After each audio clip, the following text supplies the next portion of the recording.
Hola, ¿cómo están? Bueno, acá me encuentro en un primer encuentro virtual con ustedes. Agradezco la invitación y me gustaría mucho más que fuera real el encuentro, pero en fin, esto es lo posible. Algunas consideraciones, algunas cuestiones que me han evocado las preguntas que me han enviado acerca de la actualidad del Seminario 17 y de las mutaciones del Parlettre en la práctica actual. El Seminario 17 es más actual que nunca. Estamos absolutamente sumergidos en la letósfera lacaniana, más que nunca con esta pandemia, donde casi no tenemos otra posibilidad de existencia que bajo la forma de esas ondas que andan ahí circunnavegando el mundo. Las letosas a la vez nos asisten cada vez más, a punto que no sabemos si ellas son prolongaciones de nuestros objetos A o si nosotros pasamos a ser prolongaciones de las creaciones de la ciencia. Bien, ¿en qué es actual, además de ese panorama que pinta Lacan en el momento de llegada del hombre a la luna y que habría una perspectiva respecto del mundo que estamos habitando hoy? Es un seminario en el cual se despliega un movimiento que da cuenta de la mutación capitalista del discurso del amo. En eso es actual el Seminario 17, en el que es un seminario que Lacan le dedica justamente a esa mutación y va a dar cuenta de esa mutación por un giro de un cuarto de vuelta de las letras del matema del discurso del amo. Giro por el cual pasa al lugar de agente el saber. Lacan plantea que la mutación capitalista del discurso del amo se opera entonces a raíz del surgimiento del discurso de la ciencia, posibilitado por el discurso de la filosofía, y que es un movimiento por el cual el amo le quita el saber al esclavo, transformándolo en proletario, en objeto a resto. El saber como agente del discurso es la época del paradigma científico, que queda muy en evidencia con la gestión de la pandemia, donde la mayoría de los gobiernos se avienen a escuchar la opinión de los expertos, a asesorarse al punto de tomar decisiones de gobierno fundamentales a partir de la opinión de los científicos. Los científicos entonces, con su saber, incidiendo en la política, en la biopolítica. Y este movimiento por el cual el saber destrona al S1 del lugar de agente es también el movimiento de caída del padre. El S1 cae bajo la barra. Esa caída del S1 bajo la barra es la caída del padre. Esta caída del padre que va a tener toda una serie de consecuencias clínicas que ahora voy a comentar un poco, pero lo que podríamos decir es que fundamentalmente lo que va a destacar Lacan en el Seminario 17 es que al caer bajo la barra el S1 queda velado y se vuelve más inatacable aún. Es decir, que el superyo contemporáneo es más feroz que el superyo del discurso del amo clásico, justamente porque está velado. La otra cuestión fundamental del viraje capitalista del discurso del amo, tal como Lacan lo plantea en el Seminario 17, es que su producto es un sujeto dividido. Es decir, que el sujeto dividido es el producto de este discurso, es decir, que es un discurso que divide al sujeto, y donde esa división del sujeto es un producto del discurso que lo deja entonces al sujeto desamarrado de los significantes que lo determinaron. Queda sin conexión con su inconsciente, desabonado de su inconsciente. Es un sujeto astudado, asustado, estudiado. Es el sujeto de la evaluación, es el sujeto del algoritmo, es el sujeto de la estadística, es el sujeto, entonces, separado de sus raíces, que es un puro número, y por eso asustado, por eso un sujeto panicoso, que es de alguna manera el estado natural del sujeto de la mutación capitalista del discurso del amo. Este destronamiento del significante amo del lugar de agente en el discurso capitalista conlleva la pérdida de la función de fijación y orientación que este S1 cumplía en el discurso del amo clásico. Esta pérdida produce síntomas tanto en el campo de las identificaciones como en el del lazo social, el del lazo sexual y el de la relación con el campo de la realidad. En el nivel de las identificaciones vamos a encontrar dos extremos.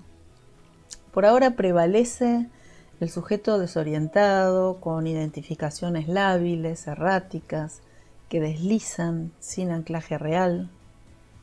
Y los síntomas correspondientes son la errancia, la deslocalización, que suelen manifestarse del lado de la angustia permanente en algunos casos, en otros como crisis de angustia, ahora llamadas ataques de pánico. El sujeto suele recurrir entonces a distintos tipos de gadgets con los cuales obturar su vacío existencial. Esto va a dar lugar a adicciones o a identificaciones imaginarias que intentan paliar la inconsistencia de las identificaciones simbólicas. En el otro extremo encontramos cada vez más casos en los que ante esta errancia el sujeto se aferra a nominaciones rígidas, que constituyen un verdadero orden de hierro, y que van a dar cuenta del ascenso del fanatismo, del racismo y la intolerancia en nuestra época.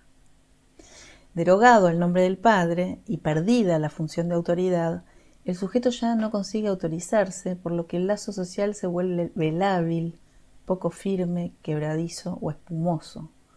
Las redes sociales serían un paradigma de esa labilidad, de esa falta de compromiso simbólico con el otro, ahí donde ya no se hace necesario poner el cuerpo. Se puede felicitar, saludar, despedir, amar, odiar, analizar, sin mayor costo que el de tocar un botón.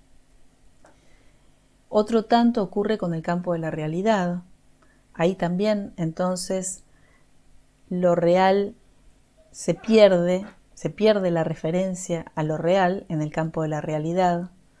Entonces, lo que queda de la realidad devenida virtual escamotea ese real y su máxima manifestación es la posverdad. Cada tanto, ese real desconocido se hace presente como un huracán o un tsunami o ahora como un virus y suele ser la oportunidad para la instalación de una pregunta.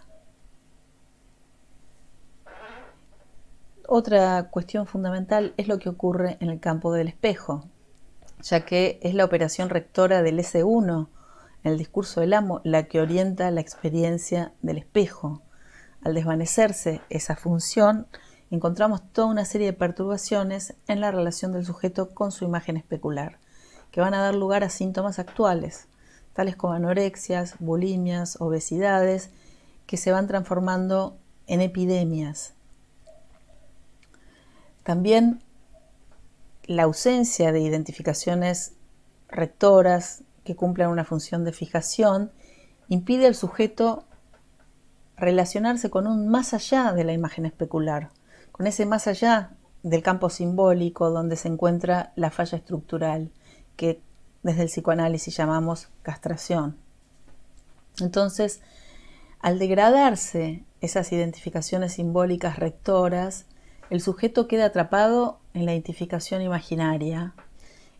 El narcisismo pasa a tener un peso enorme, particularmente la propia imagen. Se le pide a la imagen que cumpla una función de nominación.